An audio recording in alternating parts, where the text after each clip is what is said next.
Joy News Prime.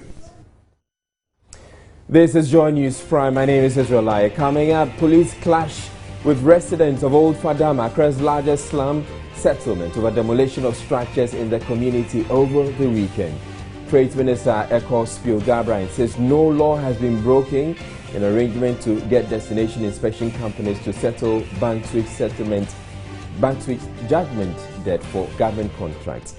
But MP and former Minister of State at the Finance Ministry, Anthony Akoto, is challenging the claim and is hinting damning revelations about the bank switch scandal that may unfold in the coming days.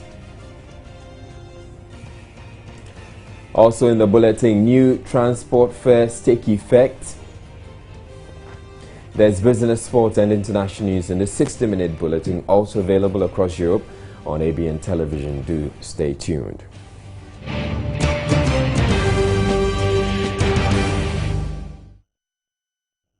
Now, very first story, Trade Minister Eko Spiogabra has defended his decision to solicit contributions from destination inspection companies in the country to settle a judgment debt owed by the state. The minister had asked the companies to contribute $35 million each towards the settlement of a software firm, BankSwitch, whose contract with government had been abrogated. Analysts, including the Member of Parliament for Buakwa, Ata Achia, had condemned the proposal to reward the DICs with contract, but the Trade Minister has justified the move. Dr. Eko Spiogabra told Joy News AM show the proposal is above board. I am not the one negotiating with the DICs or with BankSwitch on the payment of judgment debt. So the issue of procurement doesn't come in. The issue of so-called legality doesn't come in. No contract has been signed with anybody with regards to this judgment debt issue. Okay. And no payments have been made to anybody either. In your statement, we're at a very, very early stage of finding out who is willing to help us pay this judgment debt, so we don't have to pay interest, and so we don't have to pay 1 billion cedis to a certain company. If the problem was in the mining sector, the mining minister may have asked a number of mining companies, which of you want to help us to do this?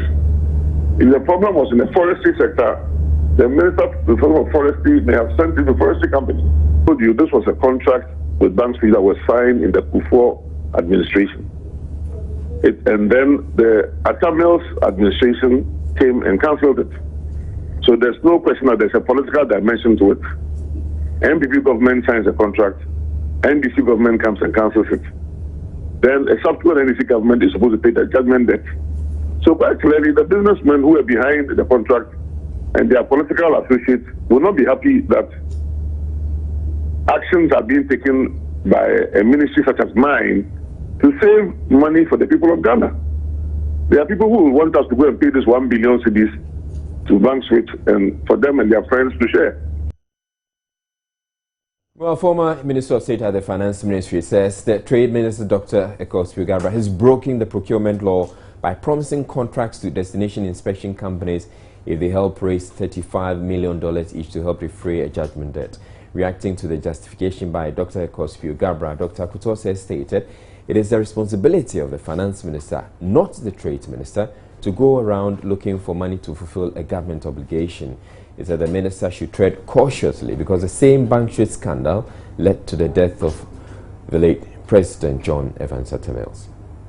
He is not aware, and is he aware that it is not Professor Mills that authorized Bebako Mensah to write that the contract should be given to a different company? Is he aware of that? He should go and look at the history of BankSwitch properly. Is he aware that even the day before he died, Professor Mills was worried about this issue? Is he aware of that? Is he aware that cabinet ministers got involved in serious verbal altercations because of this BankSwitch issue?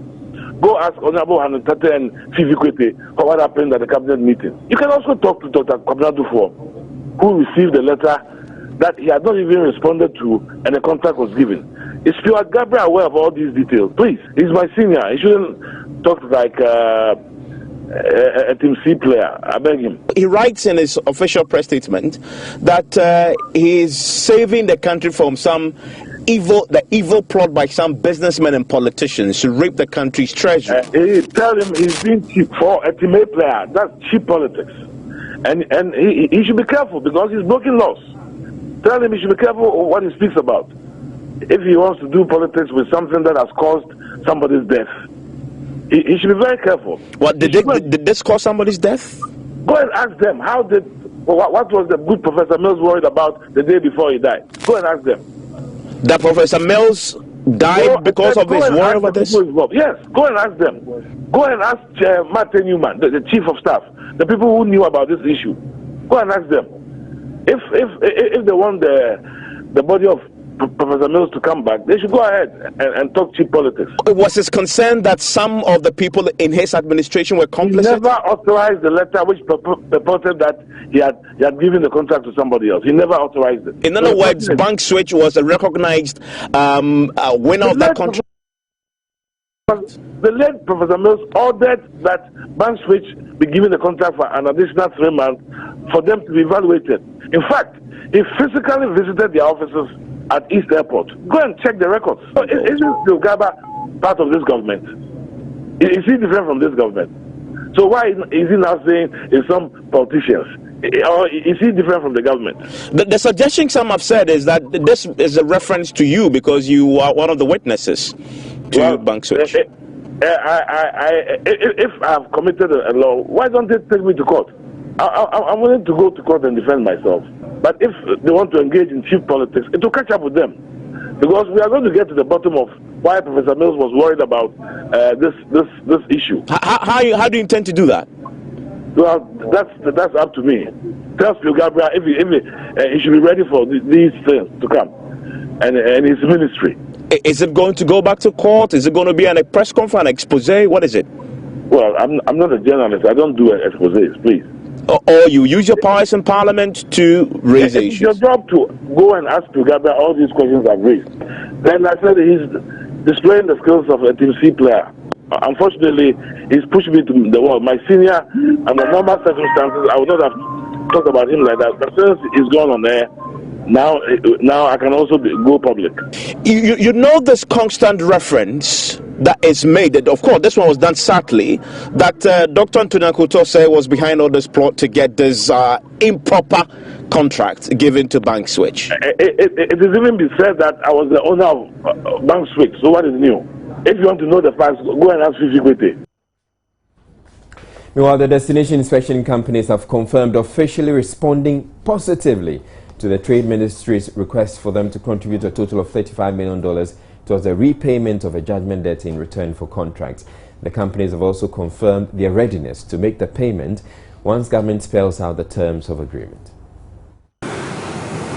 Yes, Webfontein did receive the letter from the Minister, signed by the Minister of Trade and Industry, which was dated the 3rd of June, and we responded on the 8th of June in a positive manner, i.e. being able to commit to the 35 million that was being asked for. Since that time, obviously we received another letter on the 15th of June telling us that their DI contract would not be renewed, and since that time we've just been waiting. We also received a letter from the Ministry of Trade in respect of advancing government 35 million to pay up a debt owed to Bank Switch. $35 million. Yeah. So we responded also in a positive manner that we could raise the funds to pay off the debt. But in all of this, I'm always curious that anybody is not asking the question, where did the debt come from? In my estimation, Ministry of Trade was just looking for a solution for a problem that has been created. Also received a letter in a similar vein, and we have expressed interest. Yeah, we are ready. Yeah. No, as soon as they express, they tell us the terms of what we are going to do and when they need it and when they are ready to give us the contract. We've received the letter and we responded positively towards the letter that we are prepared to advance that cash to government. But of course, we need to know the scope of what we are supposed to do and even negotiate certain terms within the contract. Well, in other news, hundreds of residents of Sodom and Gomorrah today besieged the State House in protest of what they describe as illegal demolition of their structures by city authorities. This follows an exercise by the Accra Metropolitan Assembly that has seen a number of legal structures destroyed at the slum sites. Kwacha Afrenama has been following the story all day and joins me in the studio with how it all played out. So we're getting some dramatic scenes, you know, early on in the day with these protesters moving in on State House. I mean, how did it all happen? Well, first, they converged at the National Theatre, the main road there. They blocked the road. The police came in, about a handful of them, really, about 10 police officials. Did the police have prior notification about that this was going to go on? The police had no idea at all.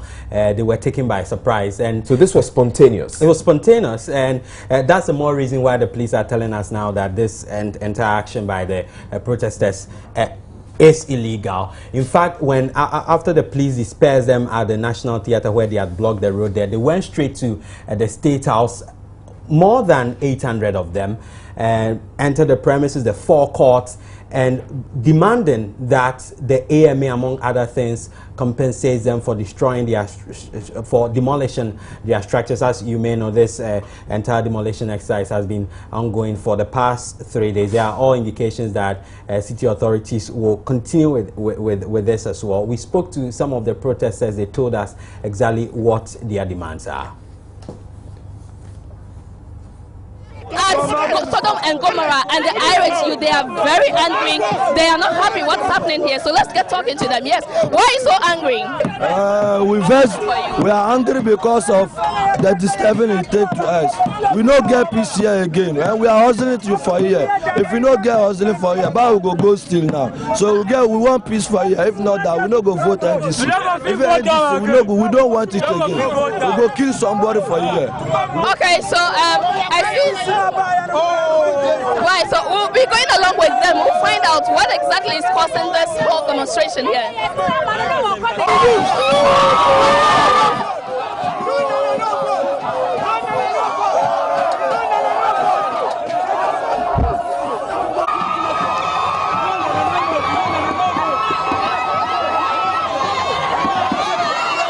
We don't understand because Okovandapoi said it was because of the flood they are coming to spoil here. But now our question is, are we not human beings? Are we not Ghanaians? If Okovandapoi will come to destroy here for other people, when the flood happened, what happened here? No one died here. All right, so you just heard some of the protesters, the residents of Sodom and Gomorrah, who are actually outraged at the demolition of their structures. So let's walk us through it. So they went to the State House first, and in an attempt to present a petition, they say to President Mahama. We know the president is not there, but this is what they tell us. They were unable to do that. In fact, they met with police officials, and they made it clear to them that that would certainly not be able to happen. You see, I'm trying to understand something. So they moved from the National Theatre, the main road, all the way, and the police were following them. The police were following them. And they got to the State House. And in fact, they entered the State House. They entered the premises of the State House. The premises. In fact, where were the police all this while? And that's very interesting how events unfolded there. The police were outnumbered. They were overpowered by these people. Overwhelmed really is the word, because immediately they moved from the National Theatre area where, as I mentioned earlier, they had blocked the roads. The police gave them clear instructions that they should move straight to Sodom and Gomorrah where they had come from, but they went straight to the State House. And some of these police officials who went there later after they realized that these demonstrators had besieged the premises had to run for their lives because they were overwhelmed. They left their vehicles, their motorbikes and all that, because there was a point where the people were charging of them. Obviously, they were very incensed of how events have unfolded over the past couple of days. And as I mentioned earlier, after the police made it clear to them that they couldn't present their petition, they left the premises, made it right through the high street. And this is where much of the drama unfolded. The scuffle the chaos, really. The pelting of stones, the protesters pelted the police with stones, and in fact, a number of vehicles, one particular one I saw at the car park of the High Court, the windows were all broken. One police vehicle as well, Nizam Patrol, had its windows. The producer is going to put the visuals up right away. Okay, so there we have it. The windows, that police vehicle is one of about 5 that we understand now that had their windows broken. This is the car that was parked at the High Court premises, and you had some of the police officers injured as well. I spoke to one gentleman who had, and he's the one on our screens now. What happened with this young man is that he's a truck pusher. The protesters had blocked the street. There was really serious traffic there. He was trying to make his way through. In an attempt to do that, he incurred their wrath, and he says some of them used a metal objects on him to hit his head. He was bleeding very profusely. All right, we apparently also had some word from the police as to all that unfolded today. Yes, we spoke to ASP Efiatenge, Accra Regional Police Command, PRO. As of that time, she told us that they had arrested 20 people, but now the update we have is that the police have arrested additional 6 people. Yes, the police has arrested about 20 men who were vandalizing properties around, blocking roads, trying to cause mayhem here at Agbogboshi. So for now, they are in police custody and they are going to assist us in our investigations. And let us see, what exactly were they doing, and what exact location did you arrest them? Yes, they were here, and you could see that they were pelting stones at people, even with a number of instructions from the police trying to calm them down. They disobeyed all those orders, and they were still pelting stones, burning ties, trying to vandalize police properties and everything around. And it was an eyesore, actually. So the police had to really get these people arrested, and we had 20 of them being arrested. And the sense we get is that these men were part of the protesters. Of course, that is it.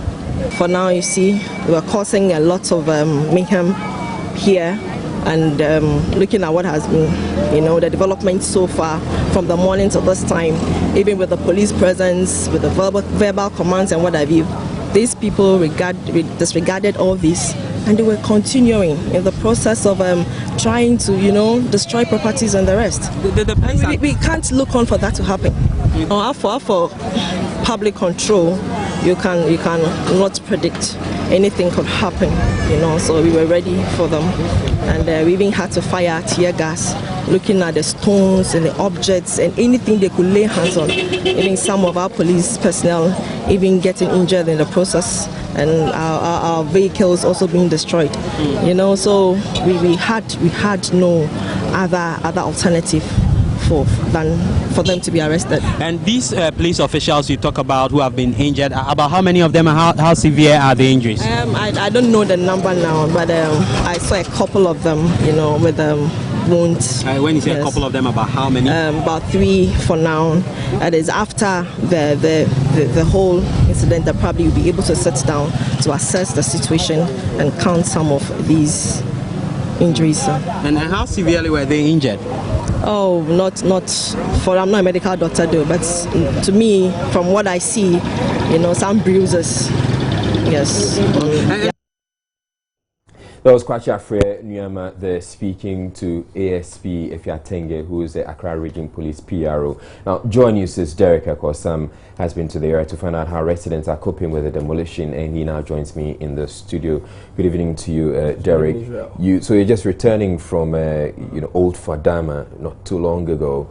What were you able to find out as to how the residents are coping? Well, the residents are in a terrible situation. For now, most of them tell me they have resorted to sleeping outside because that's the only option they have. For most of them, it's like their world has come crashing down at their feet. Some say they have lived there for about 20 years, been able to build up their own empire that would fetch them some amount of money to feed their families. They have children to take care of, and everything just comes crashing down at their feet. Dejection, frustration, that is what is written on the faces of these residents. Right, so you spoke to some of them. Let's hear them. For me, I'm a Muslim, so because of that, I'm sleeping in the mosque. We don't have anywhere that we can sleep. Just that we are sleeping at the mosque. That is where they have left those ones for us so that we can stay there. And some of the people are even sleeping anywhere. There's no place for us to. Even when it rains, this rains will fall on us. We don't have. Really, we are feeling very, very bad here. Do you feel dejected? Yes. We feel that maybe some of us we are suffering here. Especially this morning, a lot of people are suffering. There's no place for them, even water. There's no anything for us to. So we were in the room when they just said people were just running after. So we also rushed out and it happened like that.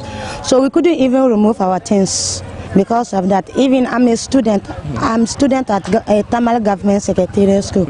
So we have long back. So I came to just get something and then go back and then. So it happened that even some of my things are even there. So I don't know how to do. So for now, I'm living with a friend of mine. She's even safe. So I'm now with her. Like as I'm telling you right now, I don't know where to go. I don't know where to enter. Understand? But you've been here for over a year. Yeah. So what actually brought you to this place? Because of I come for business. Yeah, and the place that we are doing business is this scrap place. Understand? Scrap dealer. Yeah. Okay. As I'm telling you, even to me to eat self is very hard. Understand? Because this is the place that we used to get something to eat.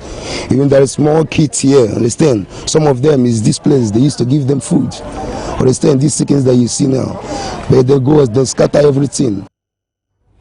Now, in a related development, the country director of Amnesty International, Lawrence Amesu, says it is about time governments developed a guideline for demolition exercises. According to him, forcefully evicting people from a place they have called home years without any relocation plan and compensation is not right. Speaking at the back of the demolition exercise at Sodom and Gomorrah, Mr. Amesu described the action as a national disaster, hence the need for NADMO to provide shelter and relief to the residents, especially the most vulnerable.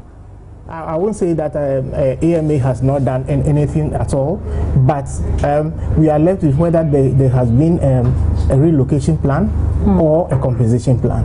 Right. As of now, I do not believe that there's anything of the sort. Okay. And we cannot leave people in a limbo. When you leave them in limbo, then they can also take the laws into their own hands. We should look at this problem as a national disaster. It's a national disaster and it concerns all of us.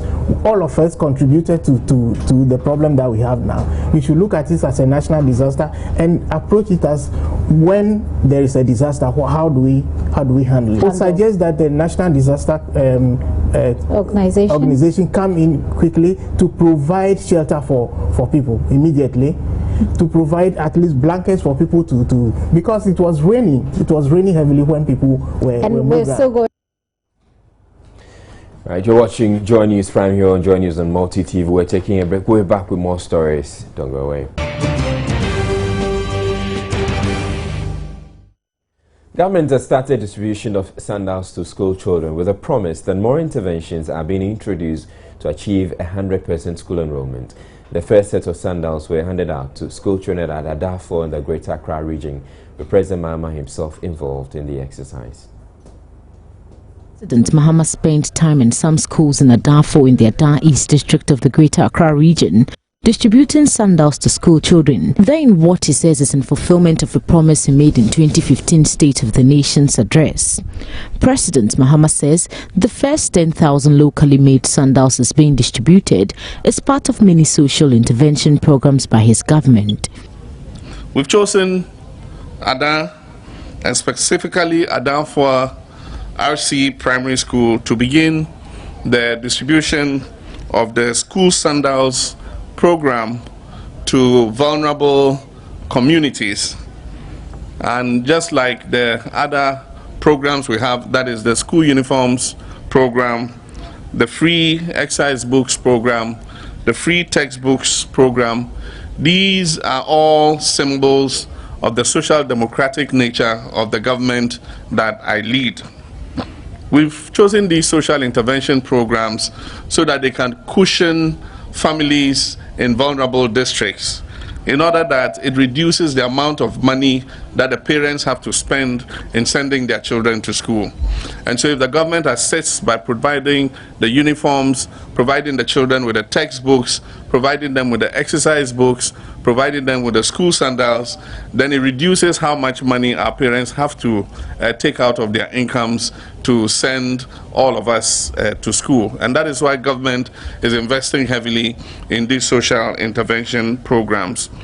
President Mahama also announced that the World Bank has made available funds for government to build 23 more of the community-day senior high schools they promised across the country, and that more schools across the country are also being resourced. The World Bank is financing another 23, which will bring the number to 73. Today, as he said, the award of contracts are being given for those 23 to start. And Government of Ghana this year has made budgetary allocation to start another 50.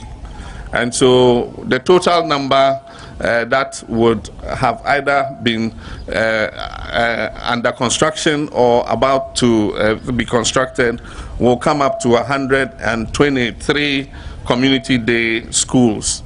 We hope that many of them will be ready for when we start the introduction of progressive free secondary education, starting with day students in this academic year, 2015-2016 academic year. So I urge all the contractors working on these projects to speed up work on the projects and also to do a quality job so that the schools are durable and serve the purpose for which we are building them. It emerged at the program that a number of school children go to school barefooted. The Ada East Public Relations Officer says the sandals will make a difference. It's going to help them because even looking at the season we are now, we are in the rainy season, and most of them go to school without their slippers or without sandals, and at times they are even being treated badly when with their friends treat them badly. So I think with this one, it's going to help them. They are going to be happy when they are also in the classroom with their fellow pupils. Some of the beneficiaries spoke about how this will help them. I feel great. I will thank the president for what he has done. I'm very sure, but some of our colleagues are not having. So it's a good thing he has done for the school. Now, new transport fares introduced by or announced by the Ghana Private Road Transport Union and the Ghana Road Transport Coordinating Council took effect today. Joy News' Ivy Jane visited some lorry stations and filed this report. Increment in transport fares has taken effect today following the increase in fuel prices last week. I'm at the lorry station here at the Obra Port to get the reaction of passengers, drivers and their mates. There's no agreement about the fare.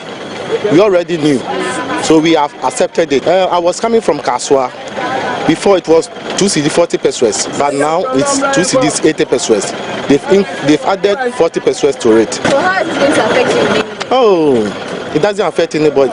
It doesn't affect me in any way. It affects me greatly, because it is even difficult to find job in this country, and then now the prices, the fare prices are going high and all that. So it's very, very, very devastating, but we just have to take it like that. Vice Chairman of the Circle Obra Sports GPRTU, Jacob Ni Ashi, confirmed increment and said the union has taken steps to prevent confrontations between passengers, drivers and drivers' mates. And we got a letter on Friday that we should effectively increase fares by 15% from today, which I think, as I said earlier on, because of the earlier sensitization of the passengers, we don't have problems at all.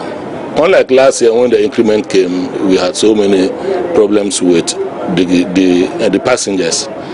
When they board the vehicle and you tell them there is an increment, this will about will not agree. Either, if they don't understand, we drop the passengers. The usual scuffle between passengers and drivers' mates anytime there is increment in transport fares hasn't been matched today, according to this driver's mate.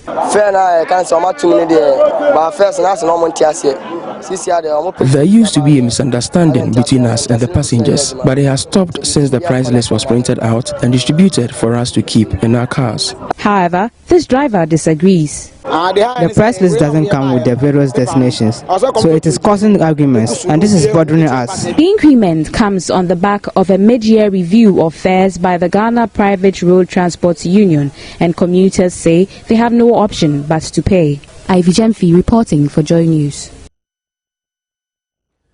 Up next, we bring you the business news. Stay tuned.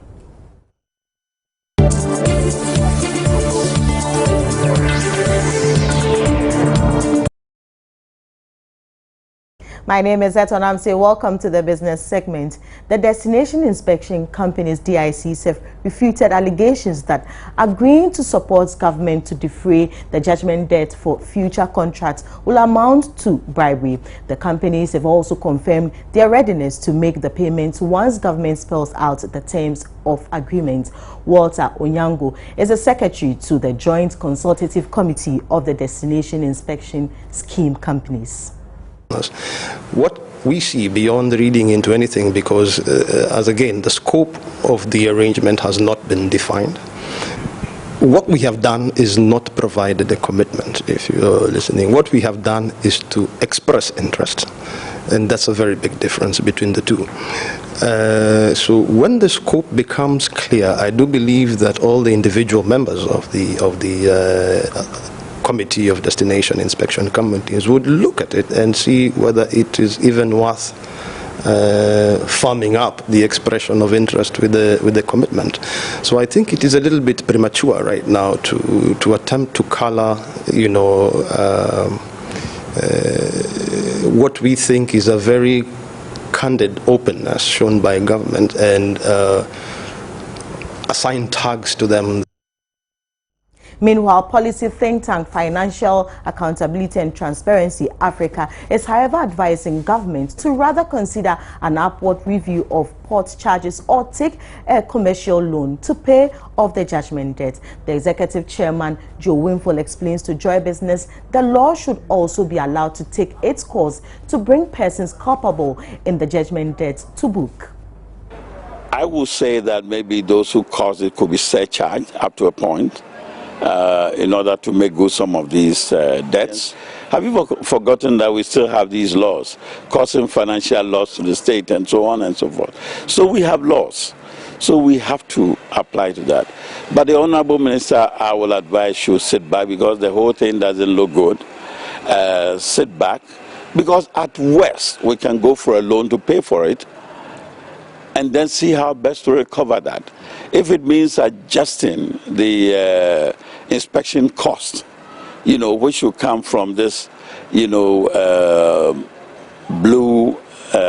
West Blue, then we do so that we can recover from maybe a different percentage cost. And then it should be made known. It should be transparent. Maybe that is why we've been advocating for the Freedom of Information Bill. Away from the DICs, the Ghana Revenue Authority is predicting a dip in projected revenue for this year. This follows massive losses the June 3 floods caused industries. The GRA, while touring some affected factories and warehouses in Accra, also asked industries not to discard the raw materials destroyed by the floods till they are fully evaluated. Officials of the Ghana Revenue Authority visited the industrial area in Accra where several businesses had their goods destroyed by the June 3 floods. The authority's first point of call was JK Industries, manufacturers and suppliers of paper and stationery to both government and private schools, where raw materials running into thousands of cedis have been destroyed. It takes about 40 to 50 containers of paper, of raw material at any given time. So it's in excess of millions. It's approximately 60% the way we can see over here, the heights, till where the water reached, and paper consumes a lot of moisture. If there's water on the ground, it was there for like 1 week. So now we hope that all the moisture comes out and then we start trying the papers on the top and then see which one will be working and which won't. Alu Trade Company Limited also had their factory machines rendered useless, slowing down their production works. Currently, I can say we are doing less than 10% of our production. because everything we do here is machinery operated. It's difficult for us to do something with manual way. And is that going to affect the revenues or the taxes you pay? I think for the first 2 months, the company will suffer because of not being able to produce. It will definitely affect GRA. Other warehouses visited including New Pharma, suppliers of anti-malarial drugs, Continental Africa Trading and Azar Paint, who are all counting their losses. For the GRA, this means a drop in revenue collection. We want to know the extent to which this could impact on the production of the companies and therefore on revenue. You admit it would affect revenues? Oh, definitely when there's destruction of material in warehouses, destruction of machines, you expect the revenue not to be 100%. But our focus is to ensure that the exact impact is what is reported to. The authority, however, wants raw materials intact for the appropriate evaluation. All the raw materials that they imported at concessionary rate of tax, if they are affected by the floods, if they get damaged, they can't on their own destroy them. They have to invite the customs to be present, to take stock, to assess the quantities and the values before they can go ahead to destroy them. Because insofar as such raw materials were imported and admitted at concessionary rates, customs as revenue interest. If that is not done, it will put the manufacturers at a disadvantage. The GRA has meanwhile urged industries to get their businesses duly insured to avoid huge losses in times of disasters. And that's how we wrap up with business. My name is Etonam Sim. Sports is next. Please stay.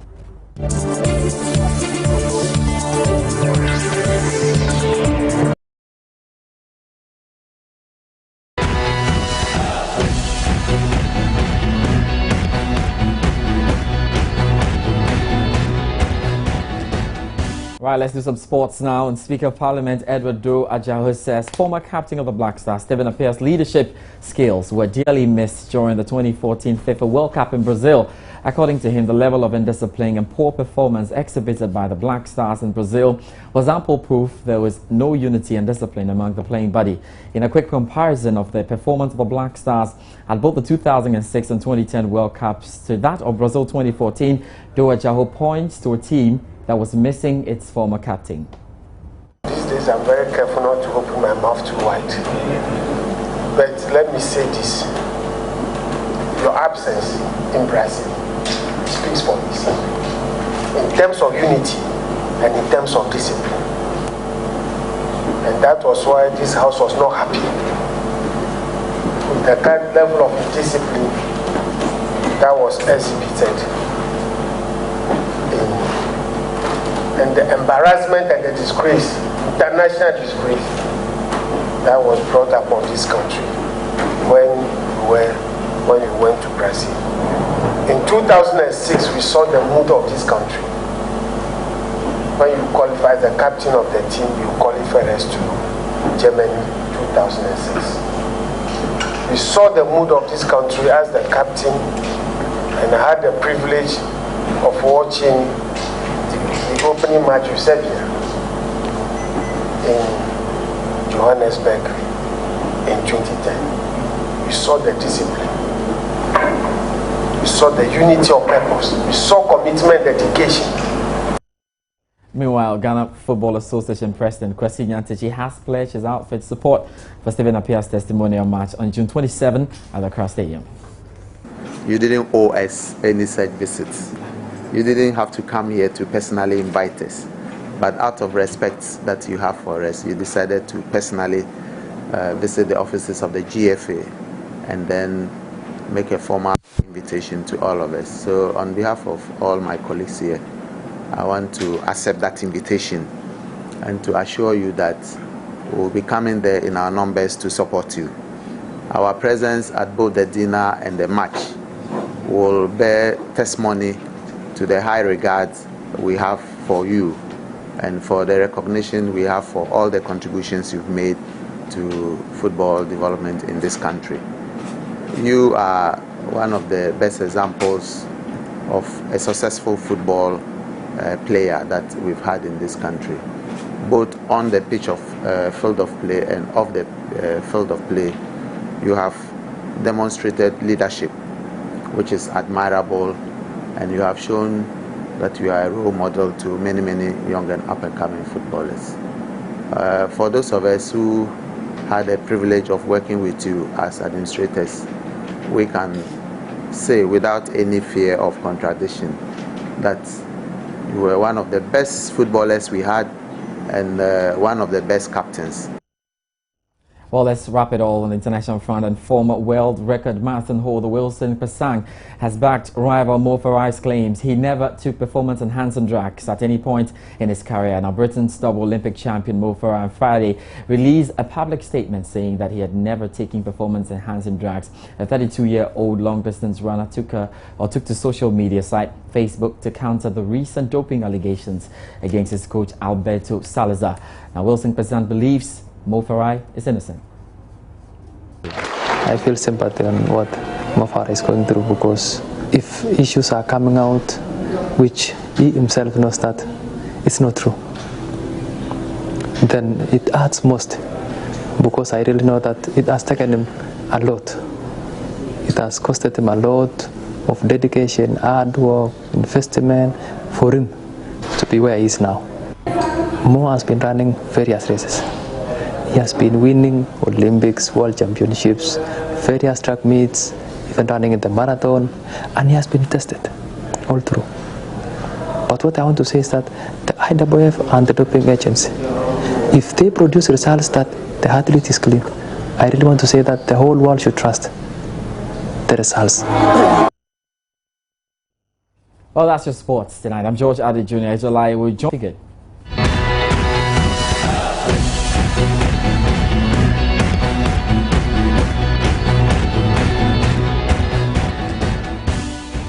Before we end the bulletin, we bring you a recap of our top stories. Police have clashed with residents of Old Fadama, Accra's largest slum settlement, over demolition of structures in the community over the weekend. The Trades Minister, Kospio Gabra, is insisting no law has been broken in an arrangement to get destination inspection companies to settle the bank's sweet judgment debt for government contracts. But MP and former Minister of State at the Finance Ministry, Anthony Akutosa, is challenging the claim and is hinting damning revelations about the Bank Street scandal that may unfold in the coming days.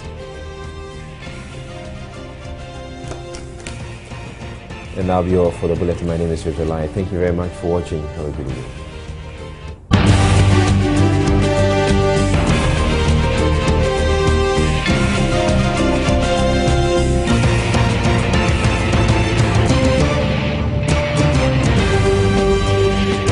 This is Joy News Prime.